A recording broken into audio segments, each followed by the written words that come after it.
Hello বন্ধুরা, আমার নতুন চ্যানেলের জন্য সবাইকে স্বাগত। আমি একটা তাই ভিডিও করতে চলেছি, নতুন রেসিপি কুমড়ো পাতার চিংড়ি মাছ দিয়ে পাতুরি। এই দেখুন বন্ধুরা, চিংড়ি মাছ পাতাগুলো এইভাবে ধুয়ে নিই। প্রথমে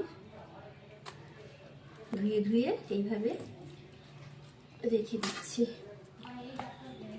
পাতাগুলো এইভাবে ধুয়ে সাইড করে রেখে দিচ্ছি। মাছগুলো এবার এই থালাতে রেখে দিচ্ছি। এবার একটু পরিমাণ মতো হলুদ গুঁড়ো, নুন, আদা বাটা, জিরে বাটা, পেঁয়াজ বাটা, একটু লঙ্কা গুঁড়ি, সরষের তেলটা দিলাম। এবার এগুলোকে একটু মেখে নিচ্ছি।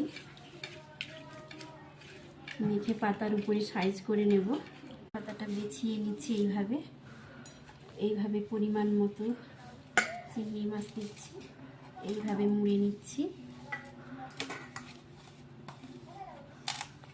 এইভাবে মুড়ে কড়াতে তুলে নেব।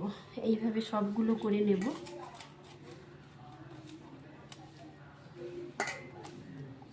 খেতে তো দারুণ লাগে, গরম ভাতের সঙ্গে খেলে আরও ভালো লাগবে। এইগুলো সব সাজানো হয়ে গেছে। এবার আমি গ্যাসের কাছে যাচ্ছি।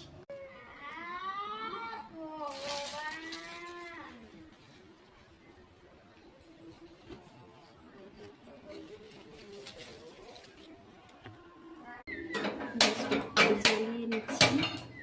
কড়াইটা বসিয়ে দিলাম। এবার তেলটা দেব, সর্ষের তেল। গরম হয়ে গেছে। এবার আমি একে একে করে আমি এইটা জোড়া মুখটা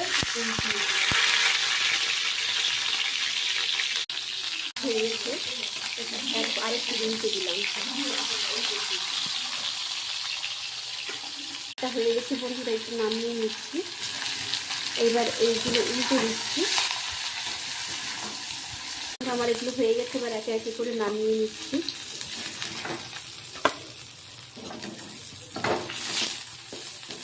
হাউড়ি চলে আয়, খাবি?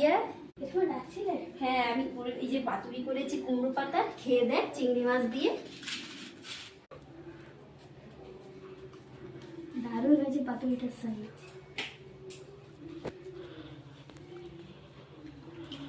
দারুণ হয়েছে।